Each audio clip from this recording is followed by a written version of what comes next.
This is literally like when in primary 6 they had this play about being under the sea, and this girl who I knew had stage fright got cast the lead role, and I wound her up right before the play and learned all her lines. And then I was like, oh no, she's being sick, miss. She can't go on stage, but it's okay because I know her words. I mean, the cow pulled through for like the second half, but still, Ashley Shawn, right? It's like a junior version of Showgirls. Oh, that was my childhood, except I was the only one bringing that energy. The rest of it was just teachers trying to give everybody a chance. But I was literally like, no. Throwing pedals underneath children's feet so they'll slip and break their hips, right? Am I the asshole for switching from non-dairy to dairy milk and inadvertently making my flatmate shit herself in an interview? I'm not lactose intolerant. I buy hazelnut milk, because I like to have hazelnut syrup in my coffee, and adding hazelnut milk makes it even more nutty. I already think this person's a fucking deviant. That's too much nut in your coffee. My flatmate is severely lactose intolerant, though, and has been drinking my milk ever since she moved in a few months ago. I don't have an issue sharing milk with her, but the issue is that she drinks so much of it all day, every day, that I'll get a single cup of coffee out of the carton. Sometimes she'll drink the entire carton before I've even had a single drink, and then she never replaces it or refunds me, or even acknowledges that it wasn't hers to drink in the first place. At some point, she stopped buying her own milk, and I was having to buy new milk every day. I asked her many times why she was drinking my milk and said that if she does, can she just buy a new carton? And she would say sorry, and that she just grabbed the first milk she saw and that she'd get me a new one, but she never would. She started getting annoyed when I brought it up. I bet you've brought it up a fucking million times, you nut milk freak. I would say I was being over dramatic when I mentioned how much it was costing me. I don't fucking disagree with being over dramatic. We're already 3 paragraphs in and we still haven't got to the shitting yourself bit, and that's annoying me. Last week, I got sick of it and decided to go back to drinking dairy milk, thinking that as she's severely lactose intolerant, she would stop and buy her own milk. I thought wrong. The dairy milk is clearly labelled. It has bright red label on it that says cow's milk, but she still helped herself. Unfortunately, the day she decided to drink dairy milk was the day she had a new job interview, and the effects of the dairy-laced coffee she took with her kicked in as she was in the middle of it, and she didn't make it in time. She came home absolutely furious and smelling of shite and laid into me about how I ruined her life, how this job was the opportunity she needed, and I destroyed it for her by being a selfish cunt. That's in it. I didn't add the cunt. That's in it. She said that herself. Yeah. And that I did it deliberately because I was too uptight to share my nut milk. Here are the reasons my flatmate thinks I am in the wrong. I knew she was lactose intolerant, and so knew if she drank my milk, she would get violently ill. So by switching to dairy milk, when I knew she was drinking my milk and might potentially drink it again, I was putting her at risk. She also said that sharing milk isn't that big a deal and that I'm selfish. She thinks I was overreacting and being cruel just for the sake of it, and that I should have spoken to her about it instead of secretly changing my milks. She has threatened to report me to the popo, but I don't think she has a leg to stand on. Does it say popo? No, I added that for colour. Regardless, she is making her flat very uncomfortable to live in. She's taken my leftovers from the fridge and opened up my milk and left it to ruin. Leaves all her mess everywhere for me to clean up and has misplaced documents of mine. Oh, what kind of documents? Any elaboration on that? And the TLDR, I switched from non-dairy milk to dairy milk as my lactose intolerant flatmate was drinking all of mine. She drank some, ended up having diarrhea in a job interview. Am I the asshole? So that is the question. Who is the asshole in this situation? Is it Nutty McMilky or is it Drinky McShitey? Well, there's one very loose asshole by the sounds of it. I think they're both assholes, man. Is anybody lactose intolerant in this? Yeah. Doesn't stop me drinking milk, though. Oh yes, same. I'm violently lactose intolerant. I will shite foam if I drink milk, but I will still get a milkshake at McDonald's, even though it's Fibble, and I don't like it. There's something plasticky and happy about it that makes me feel great on the inside until I shit foam. Can I just? I'm struggling with this because the kind of nut milk thing, right? Yeah, the nut, because if you're on Grindr, nut milk is something very, very different. I don't think that's just a gay community thing. I think everybody has got a D's nuts kind of reference somewhere within the nutter butter sphere. But a very different night you're having anyway if you're come round for a night of nut milk. Quiet code for a bukkake party, but I don't know how dirty we're allowed to go in this. Well, just for context, yesterday I suggested, because I don't see the point in buying wedding dresses, that after people get married, they then use the wedding dress to wipe up spilled cum as a like. So you laughed a lot more than everybody else fucking did in that room. It just got really quiet, and then Darren Connell was like, "I think I'm going to have a wank after this," so I'm glad you laughed. Fuck's sake. I'm glad that we're all like, haha, Ashley, that's funny, rather than I've just tapped into a very specific Darren Connell fantasy. What a lovely thing you had down to your daughter for her wedding day. Oh, it's right, Krusty, your dad shoots ropes.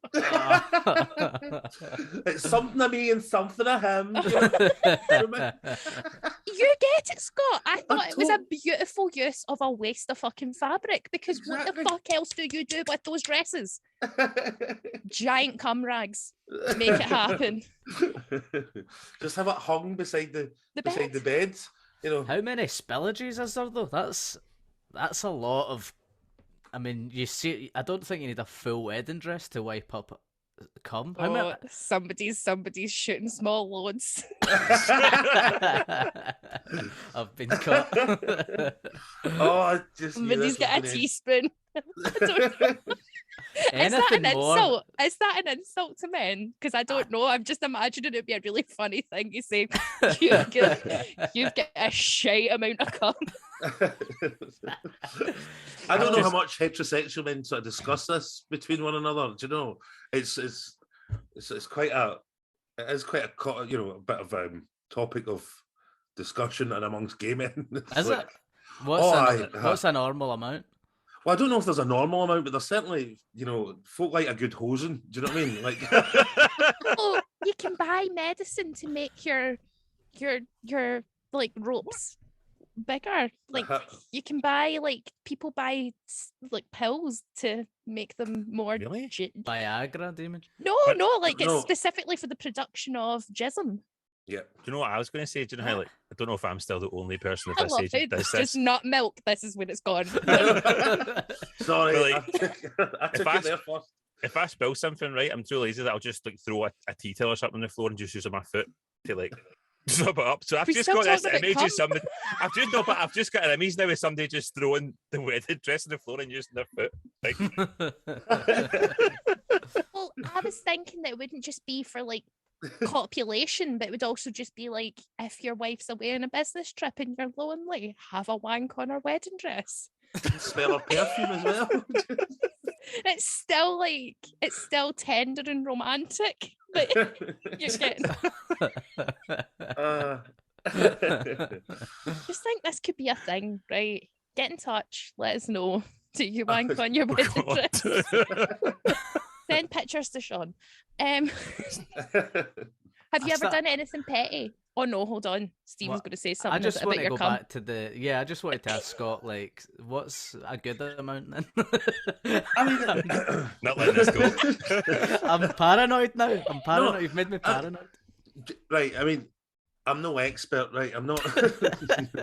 I'm not Dr. Ruth. Remember Dr. Ruth, the little sex doctor woman? Yeah. Remember? Yeah. Right. Yeah. I'm no Dr. Ruth, right? So I'm not an expert, but I think most folk are generally much of a muchness. But right, are we talking teaspoon, soup spoon, serving spoon? You're talking a decent sort of decent teaspoon, soup spoon. A soup spoon? I've gone on. I've gone not on. the ladle, not the ladle to get out of the pot. Menshealth.com have said, of course, you've measured your penis to see how your member matches up. You've probably never taken the steps to actually quantify how your after-sex eruptions compares to those of other dudes. So, according to this magazine, this is a parameters developed by the National Institute of Health, Stephen. So, this is science. The normal amount of semen. The normal amount of semen per ejaculate ranges from 1.5 milliliters to 5 milliliters. That's good to know.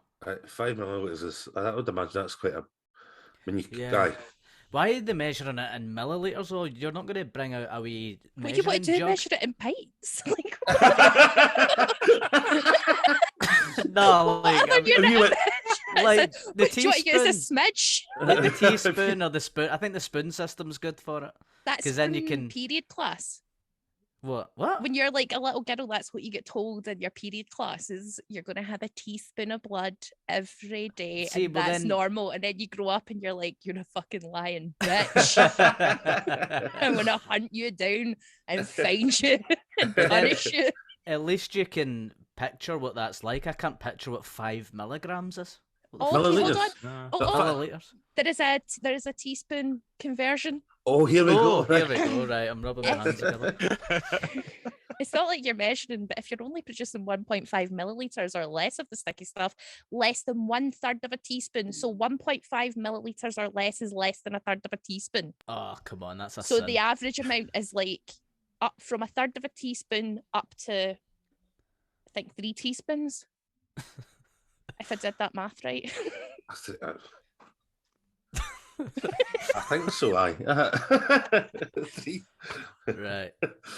Okay. These teaspoons are getting abused. That's good to know. Thanks. A spoonful of semen helps the medicine go down. The medicine go down. But it is a problem, Stephen. Men are finding that there's been a low ejaculate volume issue. So if that is a problem for you, listener, and Stephen, you're not alone. Does that affect pregnancy and stuff? Like, as the more I don't come, think pregnant the more... ladies ejaculate. Like, the more someone comes, there's a more chance they're more like potent. No? I'm going to say it just takes one. Yeah. I mean, it does still take one, but it's like you throw enough shite at a wall, something sticks. It's like it's like sort of Starbucks. If you open enough and flood the market, you're going to eventually get the right customers. But I always go back to the opening scenes of Look Who's Talking, which is where I learned most of most of my sperm knowledge. That was just one good gore with Bruce Willis's voice, and bang, Kirstie really Alley's pregnant. Really disappointed, but my spunk doesn't sound like Bruce Willis. Okay, so let's go back to back to the story. I know, but that might be a good idea. My favourite ever episode of this podcast was the one where we talked about the girl who bent over and killed her hamster in her pocket. I can't even remember what that was.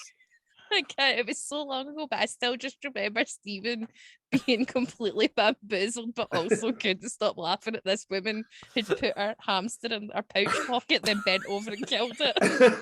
That's a sin. Well, that was the first series. What? That was series 1. Yeah, that was a good day. Right, nut milk. I'm glad to know that 5 series later, your favourite episode is still one of the first ones.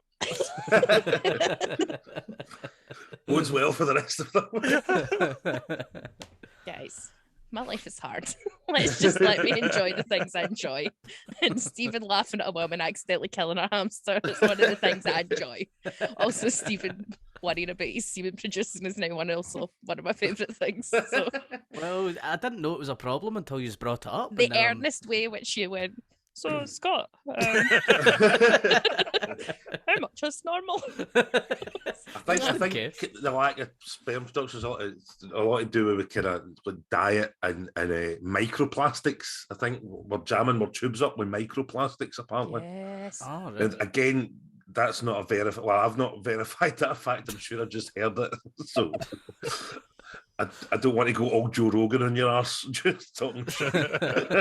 What's that? What would a microplastic be? Like a wee tiny Johnny?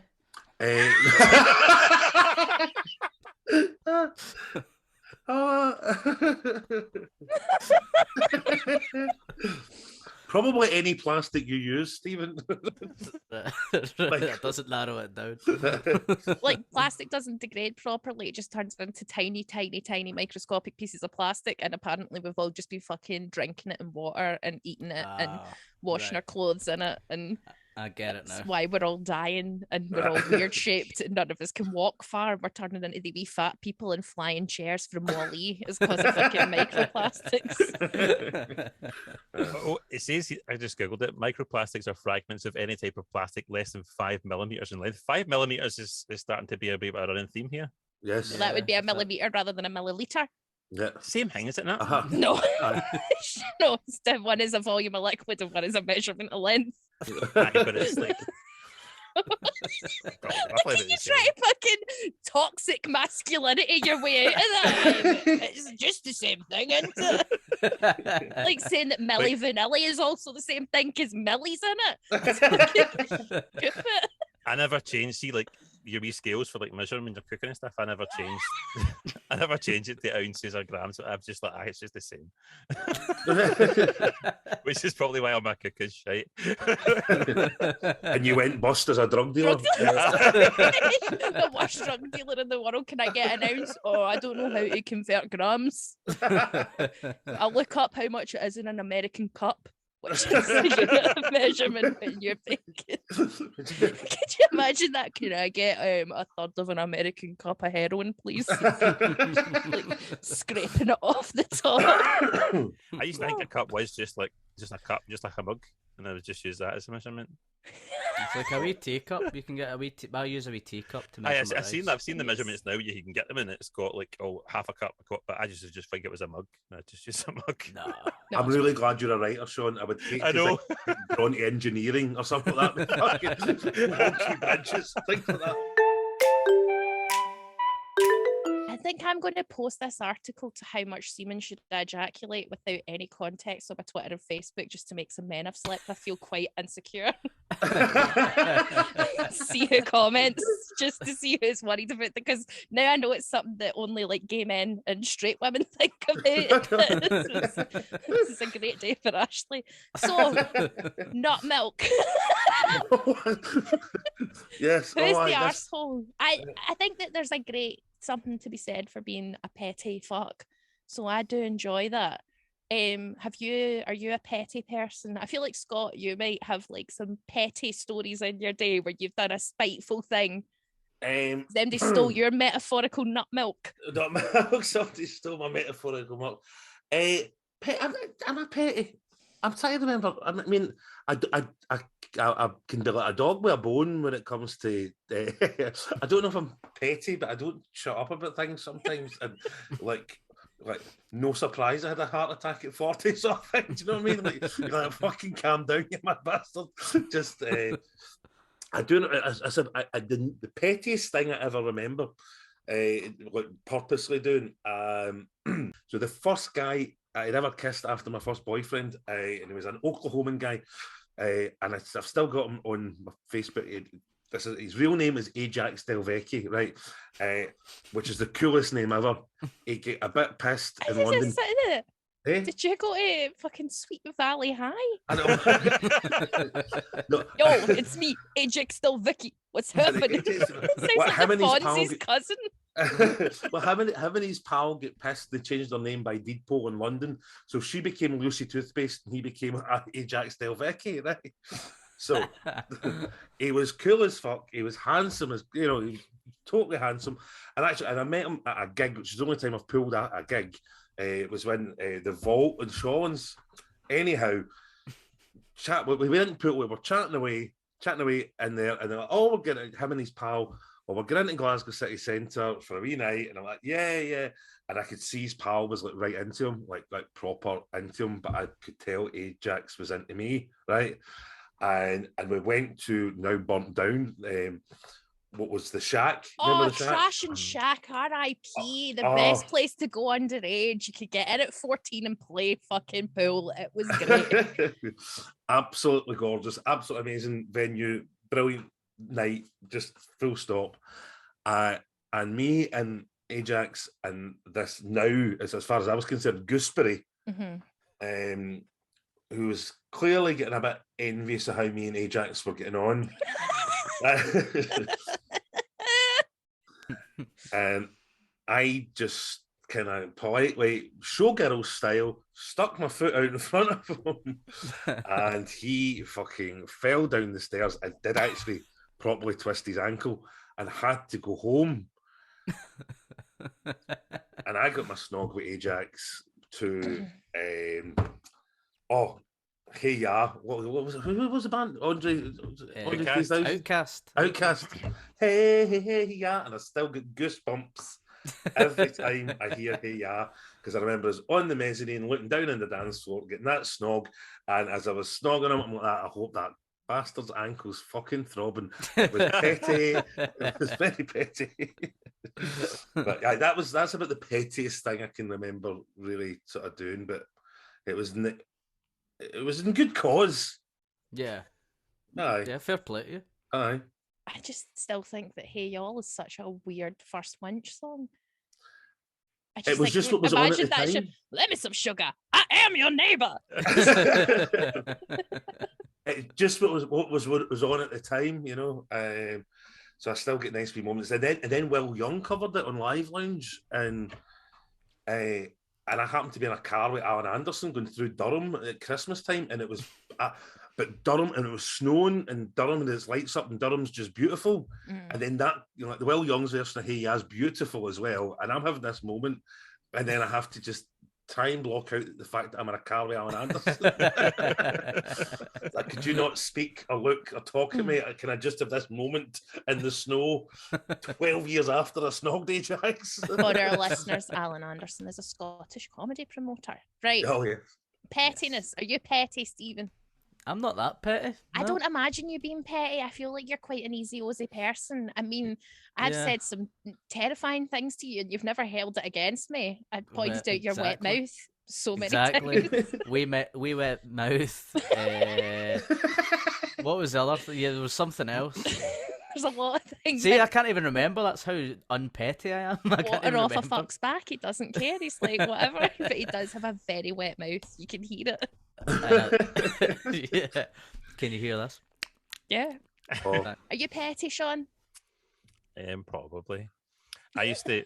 I think I've got better. Like when I see when I was younger, but like I used to. I get like buy film magazines and stuff, and I wouldn't let my brother read them until I might have two papers, and I wouldn't let him read them until I'd read both. Oh, I've just remembered something. I'm quite petty. I knew you would see when you were like, me? No. I can't even. It's beautiful. I can't even think anything.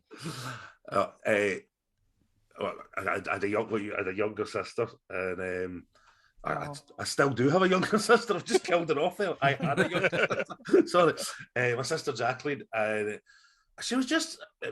Jacqueline was a lot more boisterous and a lot more excitable than me, and I think she'd got... either I'd misbehaved, I hadn't been allowed a toy, and my sister got these little kind of robotic crawling baby things, right? And I had got nothing, clearly. So if you were the lucky of the pair in that story. She got an evil robotic baby. Fuck that. But the baby's heads, I remember, ended up in between the sort of door frame and the door, and I would just fucking yank them off. Decapitated her robotic babies. That's pretty petty, you know. My cousins, and I've told you this before, but I'm still to this day joyous they're up there somewhere. My two cousins, Natalie and Victoria, got my Polly Pocket collection without my fucking permission because my mum was like, you're too old for them now. Little did she know I was going to make money and then spend all of it on adult toys. But she gave away all of my Polly Pockets And before she gave them away, I took out every doll and every accessory and put it in a tiny drawer in my room and refused to tell anybody where they were. And so my cousins got all these Polly Pockets that didn't have any of the toys in them. And I was like fucking holding them ransom. Ashley Storrie Corner. The long game. Right, I've asked people about their pettiness. It's Story Corner. Nicola says, I left a house share on bad terms with my housemate and I found out a few months later that he'd taken one DVD out of every box set. Oh. Now that is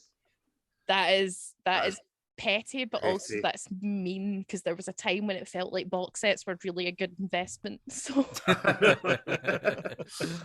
and that would be infuriating, because inevitably it's going to be like 2, 3, 4 in the morning when you discover that fucking thing's missing.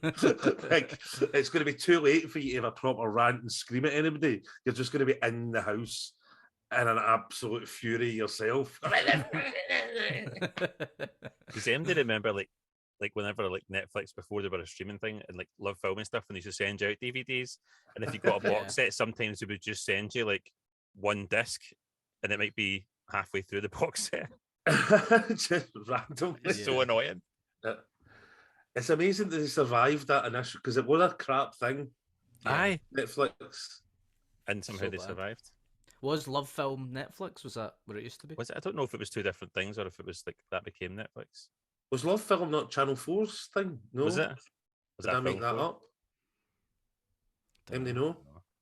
Don't know. I wasn't. We lived across the road from a video shop, so there was I just will. never a purpose. Okay.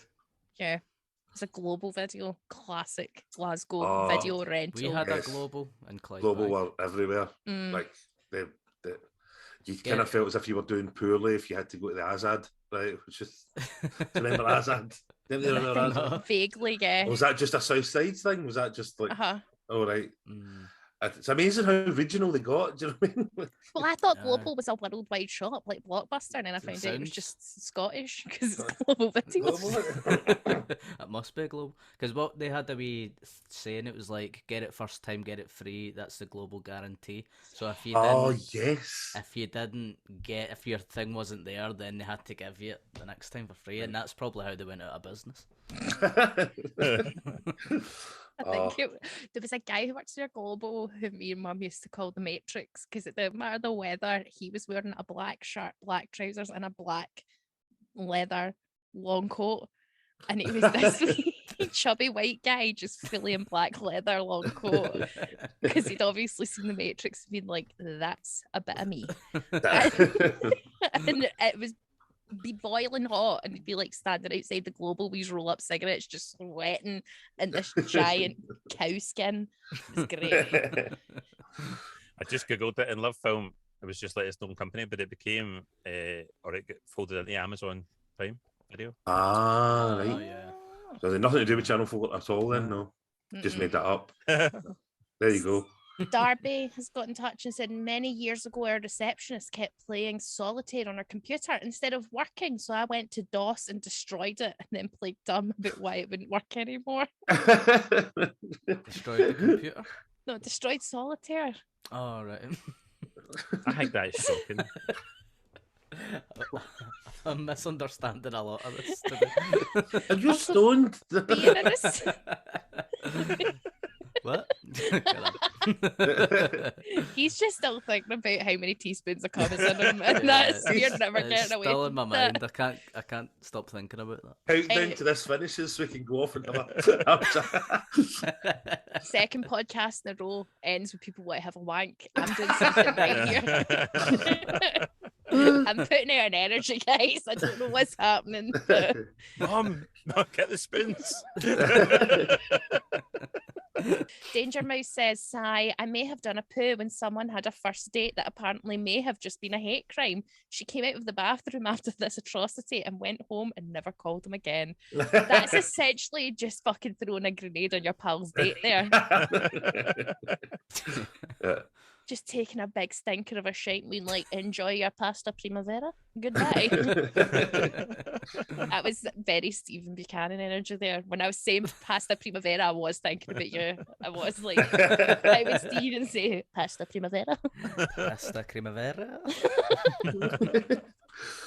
So that's Story Corner. A lot of them I think are just kind of actual like bad things that people have done, and then we're teetering on that line of appropriate. So yeah, but I think the person who drank the milk, you know, the shite with the person who shat herself, she should have clearly, because the person, it was just dairy milk on the front. Like, how can you not read? So that's her fault. That's on her. I'm gonna. She should have. Yeah, there's got to be a bit. Her.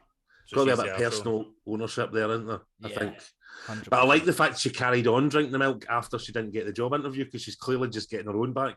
She's like, I'm going to be shiting all over this house that I now probably can't afford to pay for because I didn't get my fucking dream job. Do you know what I mean? That's like hoisted by your own petard, though, is she couldn't afford her own milk.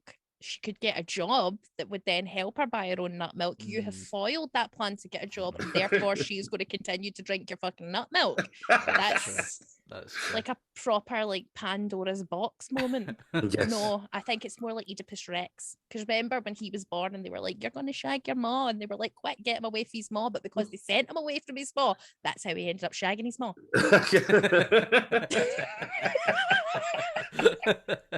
Did we decide whether right, no, I haven't said who's the arsehole. I think they're both arseholes. I think they are both the same level of arsehole, and they're an arsehole like circle that just keeps going round and round and round, because you know, one begets the other. Codependent arseholes. Kind of, yes.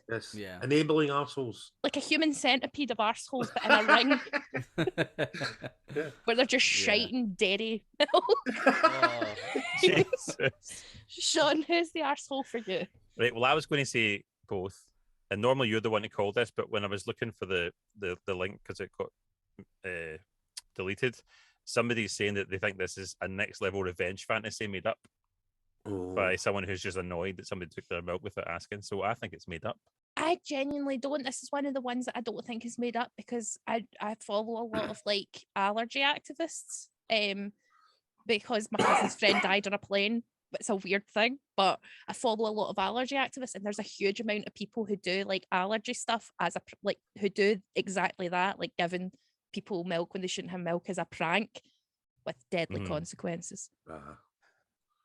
Well, I'm very suggestible, and I just read that it's a prank, so I think it's made up. Cut out the bit when I talk about children dying with allergies, because it's not funny. No. It has changed the law in Pret a Manger, so. Oh yeah, so yeah. So that was Gabrielle's pal that died on that plane with a Pret a Manger sandwich. Really? Bloody hell! I didn't know that. Yeah. I remember the story, but I didn't realise it was Gabrielle's. Mm-hmm. How is she surviving Glasgow? She doing all right? She lives in a flat with a Northern Irish girl, and she goes to fucking a Catholic Northern Irish lassie, like a dairy girl. And she was like, "Oh my god, no! I went to this like amazing." She went to some punk rebel Catholic Irish punk night in Glasgow called like Shin Splints or something. Shabeen! She was like, "I didn't talk. I lent her a Celtics vest, like from the Boston Celtics." Right. So she wore that, had a great time, and didn't speak. And that's her life, is she just hangs about with like crazy Northern Irish people. Or pals are like, big, "Oh, Gabrielle, what are you doing?" Like, I'm having this wonderful time in Glasgow at the art school. I would love if she sort of matured and developed into one of like the poshest of those Nolan sisters that are running Sinn Féin these days. Like, it's a really posh English person. Her accent's changed. It's really weird when you see her again, and you're going to be really freaked out because she's lived in Glasgow with a Northern Irish person and like a lassie from Preston. Her accents became this really weird sort of West Country accent. It's so fucking weird. She had to come over yesterday to record a self-tape with me, and I was like getting distracted just by how she was saying words. Oh, bless. Oh, glad she's doing all right though. That's good. One more year. She's one more year here? Mm-hmm. Wow, that's flown in though, man. Well, the first 2 years of uni were during a pandemic. I know. How sad is that? That's pish. Oh, excuse my language. I've said worse already. I don't know why. Literally, ropes are come. I know. Spoons are coming. You're like, sorry for saying pish. Right, next story, Sean. Okay, next story. Am I the asshole for pointing out the historical inaccuracies of my girlfriend's erotic writing? Yes. I don't even need to hear the end of this. It doesn't need to be fucking historically accurate when Bridgerton is licking that woman's fanny in a library. It doesn't need to be historically. That's not what I'm not there for. Oh, I hope his rough is correct. I want to see fanny licking in a library. That's it. I thought this might set you off. Oh, I didn't even read it because I read the title and I was like, he's a cunt. Stop ruining stuff. So my he's 23 male. My girlfriend, 23 male, let me use her old computer. Well, mine is broken, and I found an old archive written by her when she was 16. It's a long story about a maid in the antebellum South that has a romantic affair with the man of the house. It is not as overtly sexual as you may be thinking. It has sex, mostly towards the ending, but it is mainly romantic and very emotional. The maid is clearly meant to be a version of my girlfriend. Everything was fine for me until the part when they arrived at a train station. The maid wanted to leave because she couldn't bear for their romance to be hidden anymore. The man was following her to try to convince her to stay.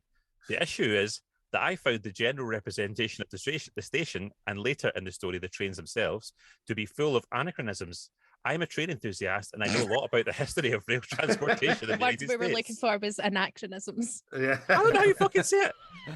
What did I say? Anachronism. I don't know. You'd said it like it was a Russian woman. Anachronisms. Anachronisms. I'm just a writer. I don't know how to say words. Where was I? I know a lot about the history of rail transportation in the United States, so I talked to my girlfriend about it, but she got upset. She has been saying I shouldn't have read the story because it was a personal thing from when she was a teenager. She is also mad my reaction was something as superficial as a level of train accuracy. Am I the asshole? Yes. Right away. I hate this guy. I hate him. It's just like the worst kind of pedantry to take something that one isn't for you in the first place and then compare it to what you like. Like, do you know what I mean? It's when Bridgerton is a key example because people are like, well, it's not historically accurate because there wouldn't be a black lord in the Victorian days. And you're like, shut the fuck up. It's a made-up Netflix program that is essentially Gossip Girl with bodices. Shut your pie hole. And Sally from Coronation Street's daughter getting railed repeatedly. Which, once you know that wee lassie in Bridgerton is Sally from Coronation Street's daughter in real life, you cannot unsee that. And you are just Sally from Coronation Street's face getting pumped. Is it just like, because I realised I was kind of getting on a bit because there was a headline in the paper that some actor from Coronation Street who had left is returning, and I don't even remember him being in it in the first place. And you've just got that is old now. If you're not recognising returning characters. I think also, like, I don't know if boys do this. I think this might be a very female thing, but there is, like, when you're like that age and you're trying to work out who you are and what you are and your sexuality, you will write a lot of weird shit. And that's either to be used for comedy festivals or for private reading and nothing else. Do you know what I mean? Did you like draw your own porn or what when you were younger? Wasn't a good drawer. It's funny you should say that. And I couldn't draw either, and I don't remember writing it. But then I was quite asexual as a teenager because I didn't know what I was. So I used to. Sorry, on you go, Scott. So I just did a bit of a sort of fantasy about like basically the underwear section in Debenhams. like because my Auntie Bridie, who was Northern Irish and burnt her eyebrows off because anyway, she was trying to light her cigarettes off the gas. Anyhow, she walked in there and like I would kind of sneak by and you would see the men because we didn't have the internet, but you would see men in their underpants, britches, in the britches, yes. And that was probably that was my expression of my odd sexual dreams and thoughts. Your tender sexuality burgeoned in the men's underwear, the whole series section of a department store. Were so cute. they just in the middle of the shop floor? Oh, I mean, I wasn't doing anything. I was just sort of going No, by. Stephen thinks there's actually men in pants walking about the shop. Don't you, Stephen? Aye. It was on the boxes. Freddie Lundberg wasn't cutting about in his scans. Do you mean the Street? do you mean the mannequins or what? No, the boxes, the photographs of the guys. Oh, the photographs, right? Okay. You would get a nice bit of bulge, and you get a bit of a six pack. You know, occasionally you get a wee hairy stomach. Do you know what I mean? And you're like, Right. whoa, you know. I thought you were like peeking through the wee people getting changed. No, I'm not. What's... Scott Agnew, like a young Jeffrey Dahmer of Debenhams, stalking about, boys. just watching them. Hiya, I'm Scott, Manny Brady works here. The eyebrows, let them off with a fag. I'm 7, I don't know what I am, but I like your pants. I mean, this would be about 15, 16. I mean, I wasn't young. Okay. Right, I get Sean, you now. Sean, what was your tender expression of sexuality as a young man? So probably when I was a bit younger than that, like, I would just like, I used to draw. I went to be a comic book writer, so I used to draw wee comics and stuff. Like, I'd go and see a film like Cliffhanger, right? And I'd go home and I'd draw Mountain Hanger, something like my version of it. So then obviously when I got a wee bit older and I became a teenager and stuff, I would start to draw one time I drew like sex comics, right? And there was no like, it wasn't like I'm here to change your washing machine. It was just like bang right at it. Every position I could imagine, right, was getting drawn. And I didn't realize I was doing it, or didn't think I was doing anything wrong, because I just put it in like a Polly Pocket and shoved it in a drawer next to like Mountain Hanger and stuff. And my mum had a really bad habit of just rearranging my room randomly when I was at school. So I came home one day and the whole room had been rearranged, and I was like, oh shit. And it wasn't in its Polly Pocket anymore. So I thought she was going to phone for like an old priest and a young priest. She thought I was like possessed by the devil or something. What was your sex comic about? What was the? It wasn't about anything. It was just literally just like, it was just people. It was just wee cartoon characters having sex in every way you can imagine. I don't even know how I knew what everything looked like. I think because we used to go building dens and you would find like old like porn mags and stuff. Mm-hmm. So I think I just drew like a wee hairy bush. And I was like, that's what it looks like. What age were you? I don't know, I'd have been about 13 or something like that, maybe 14, about then, can't remember. But Stephen, what was your display of tender sexual expression? Where did I start? Started in Debenhams, right? Nah, for me it was probably just, the wee 10-minute free views you would get on like Sky, that like staying up till 11:50 because it was always 10 to midnight, and then the real show would start. So you watch that for 10 minutes and go, oh, look at this. And then it would finish. And that was your 10 minutes of joy. I had a wee Freeview box in my room. That changed my life. Oh god. Then when your 10 minutes were up, just measuring your spunk, just get the teaspoons out. I used to write like dirty stories about Charlie from Busted. And a guy called Craig McGinley doing 3-ways on me. I'm with you with Charlie from Busted. Although he's done that thing that every posh man does, they get really flipping ugly in their 30s and 40s. Oh, I've not seen him since I was like 16 and was like, how would 3-way sex work? But I didn't know how it would work, but I knew in my head, I was like, it definitely has to be 2 men. And I think that probably has like ruined a lot of 3-way discussions because I'm like, 2 boys. No? 2 boys? No? Charlie from Busted and Craig, who sat beside me in Higher Art. No? Will your peens touch? Because I'll clap my hands. I went through a phase during lockdown of not even finding it sexy, just really loving those pornographies where it's a straight man in a gym who gets turned by a gay man in a gym.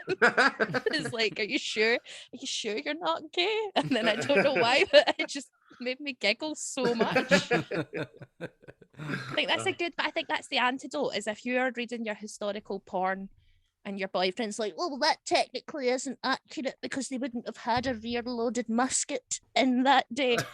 Just sit beside him when he's watching Pornhub and be like, well, that's technically not realistic because the stepmom's he'd could easily slide out of that railing.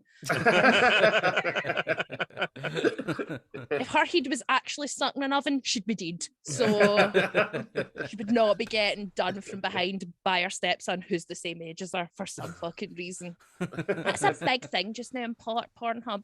People just getting like stuck. Oh, they get stuck in things? Yeah. Have you never seen this, Sean? Aye, I wasn't disagreeing with you. Just you shook your head there like I was gaslighting you about what's big in the porn world. Folk getting stuck. Well, because you see it all over kind of TikTok things as well, don't you? It's What all over kind of things are TikTok as well. No, hold on. Sean goes first because I think he's going to say something embarrassing, and this is the third time he's going to say it, so I'm excited. What? It's people taking the piss out on TikTok. Oh, I've seen that. I have. But did you seen think the I meant like TikTok porn on ones. TikTok? Like, Yeah. Oh, right, okay. Can you get porn on TikTok? I don't know. You can't. I can't say fuck on TikTok, so I doubt you can actually see fucking on TikTok. That would be funny, and the weird irony of TikTok if that was one of the few things that was allowed. Scott, what were you asking? So what kind of things are they getting stuck in? So it'll be like a woman, and she's like, I'm so silly, and I'm wearing these high heels, and oh my god, and then she'll like trip, and her head will get stuck in a railing. She'll be like, oh no, how do I get out of here? I'm so confused. And then like our stepson Chadvis will walk in and be like, oh, stepmother, what's happened to you? And she's like, my head's stuck, get some baby oil. And he's like, why baby oil? I could use my jizz. He fires ropes at her neck and her head pops in it. Scene.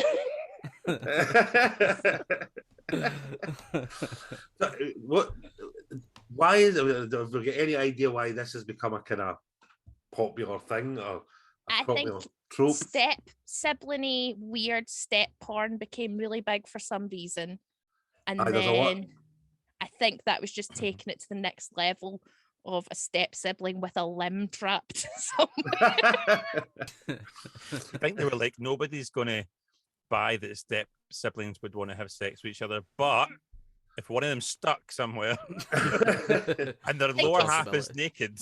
I think it's to get around a lot of that, because remember when that law passed where like a lot of porn was banned? That's just like bondage and things that you weren't allowed to do it. I think this is like bondage light because you're still stuck, but it's not BDSM, so it's like it's the same bit of your brain that's getting tickled, but just in a different fashion.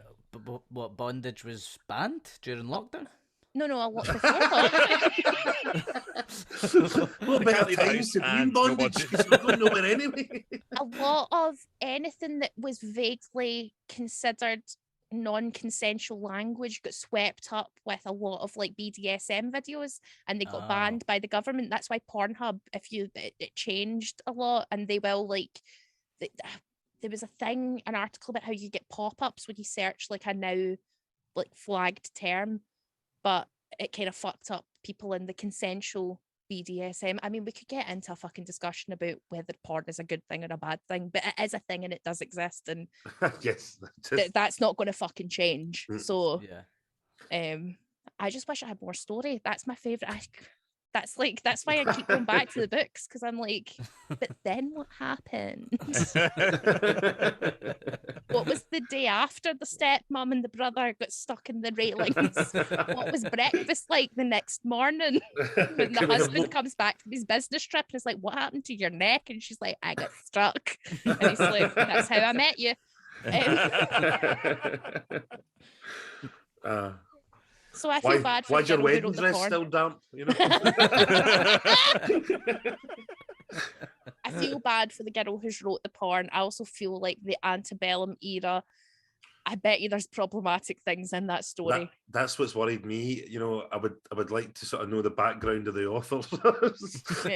Yeah. Should they be writing about antebellum porn at all? Never mind the fucking trains. Yeah, I think he shouldn't have. He was using her computer. She let him use the computer. That was a nice thing for her to do, and he's went and read her wee stories when she was 16 as well. It's quite bang out. I think he's a prick. Yeah. Yes. He's an asshole. Yeah. DXP is the acronym. Double experience. That's what DXP means in RuneScape. But not in parenting forums. I'm just telling you, it does mean something else somewhere else. So technically, I'm right. Okay. Well. Double xylophone penetration. No. Is the X an X word, or is it just like a times? No, it doesn't. It doesn't start with X. That makes sense. E. It will start with E. Yeah. All right. Experience. Dead X's penis. If it's on If it's on Mumsnet, I've kept it as a wee souvenir. Dead X's penis. The middle word is X. The middle word is X. Like EX. EX. Oh, right. Yeah. I did the express pump. Which was...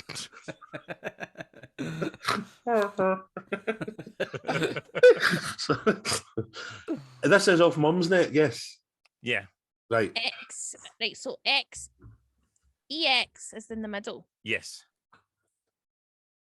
Don't X pecked. Is it just something I can't spell? No. What does X come in? So X, I'm an ex partner. Oh, dumb ex partner. Ex partner's right. Okay, dumpy ex partner. No. Daddy's ex partner. No. Oh, I like that you said daddy. Daddy. Somebody just isolate Stephen saying daddy and send it to me, please. Thank you.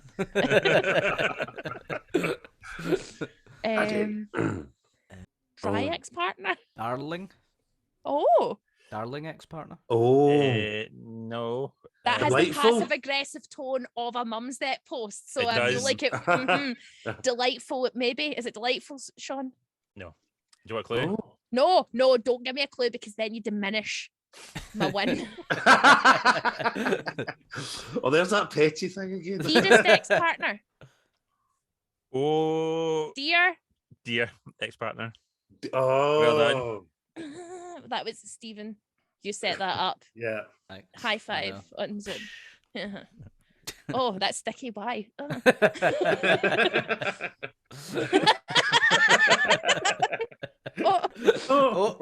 lowered the tone. Oh, Sean's gone.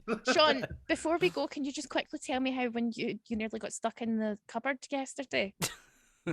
Aye, because there's no handle on the cupboard door, right? And it. You in a cupboard? I'm in the cupboard under the stairs, like Harry Potter. I thought you meant stuck like the porno. Who he had his head stuck. I thought that's what you were saying at first, I know. Right after the podcast yesterday, there's like no handle on the door, and it's like it isn't properly shut. There must be too big, but it's always been like since we moved in. So my wife must have fucking like forced it shut so to keep the sound out. And then I couldn't get it open, and I was fucking battering on the door, kicking it in and stuff, trying to get out. I thought I was going to have to come back. Had to wait for a step sibling to turn up. Oh, glad to know that you got out safe, or you've just been there since yesterday. I don't know. I know. Still, I've just. Stephen, Scott, thank you so much for joining us. Do you have anything you'd like to plug? No. Where can people follow you, Scott? You can get me on Twitter or Facebook. My Twitter is just me screaming about the Tories all the time. It's not very funny or amusing. It's just me like shouting about the right wing or sharing stuff about the right wing. So if you're interested in right wing stuff, follow Scott. Screaming about them all the time. So that's at Scott Agnew. Or you can get me on Facebook because I like to write long, right? So if you enjoy a good read, if you're constipated and you need something for on the blog, my blog posts are usually my Facebook posts are generally quite long. So you'll get me on there as Scott Agnew. But follow me as a person, not a fan, because I don't update my fan site because there's like 20 people on it and I can't. But I've been told I need to get it because I'm at the 5,000 mark. but fortunately, I offend enough people on a weekly basis that I'd never get over the 5,000 mark. Get in while the getting's good then. Yeah. Stephen Buchanan, what have you got going on? You can follow me on Twitter and Instagram and stuff at Stephen Bucomedy. I've got a podcast. I've got a couple of podcasts. What's the Script and Some Laugh. And I'm at the Fringe this year as well. What you doing, man? Monkey Barrel. Lovely. I'm just doing a wee work in progress where I'm going to be doing sketches and characters and stuff like that. Oh, yes. Instead of stand-up. I'm going to say, listeners, if you haven't seen his videos, Stephen Buchanan, hands down, makes me laugh more than anybody in the whole wide world. And I can literally sit and watch your wee videos where you're having conversations with yourself, and I'll just be tickled for days. And that W.H. Smith in an airport video plays. It lives in my brain rent free. It is so funny and so well observed. So I'm excited that you're going to do something other than stand up. You're going to do characters and sketches. That's going to be ace. So get down and we'll see that. Well, the get is good. I love your new character as well, Tommy Teaspoons. That's on my OnlyFans. You need to get that. This is going to be Stephen's pettiest moment, right? He's going to get to that sketch show and everyone's going to be really excited, and then suddenly he's going to come out with just like an angry woman who writes porn sketch who talks about ropes and jizz, and that's going to be his revenge for me calling him a juicy mouthed wee boy for so long. He's like, who's got a wet mouth? No story. It's going to become his great famous character like Dame Edna Everage. People say to me, you're like that character Stephen Buchanan does on the telly, and I'll be like, character. That's going to be my life. I'll be like Jerry Sadowitz just walking about going, people stole from me. Sean, where can people follow you? You can follow me on Twitter, TikTok, and YouTube at Sean Wilkie. Are you, Ashley? Listen to me on BBC Radio Scotland every Friday night from 10 p.m. till 1 a.m. or listen again on the BBC Sounds app or website. Also, get in touch via text 80295. Let us know what you think about the soft subjects we discuss with hard opinions. Like, all the other shows are like, oh, is poverty bad? I'm like, are cream eggs actually that good? There's like 700 people texting in like, fuck you, you cow, cream eggs are amazing. BBC bias. So tune in for that. And you can also follow me on Twitter, Ashley Storrie across the board, because I didn't see when everybody does like the name that's not their name for their social media. Why? Stephen, yours isn't. Why, that means it's name. I don't even know why I said that. Someone's took my name and he doesn't even tweet. He's not tweeted since like fucking 2009. You know, you can get in touch with Twitter to try and get it back.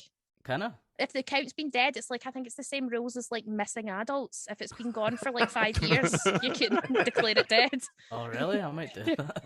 That's great. I'm sure it's that law. Look, ScottAgnew.com wasn't available for years. It was a Florida realtor, right? And yeah, you know, there might have been a global economic crash, but I managed to get my fucking I got my .com because he went bust. Brilliant. Well, that's us done. Thank you so much for coming on. And cheers. Yeah, thank you. Just be warned, Sean will end this chat completely without warning when you're mid-sentence, because that's what he did yesterday. Because we said goodbye like 5 times. Just like, bye then. Bye. I'm a Teletubby. I like to say it a few times before it sticks. Uh-oh. Right, bye-bye, everybody. Thank you so much for coming on. Bye. Bye.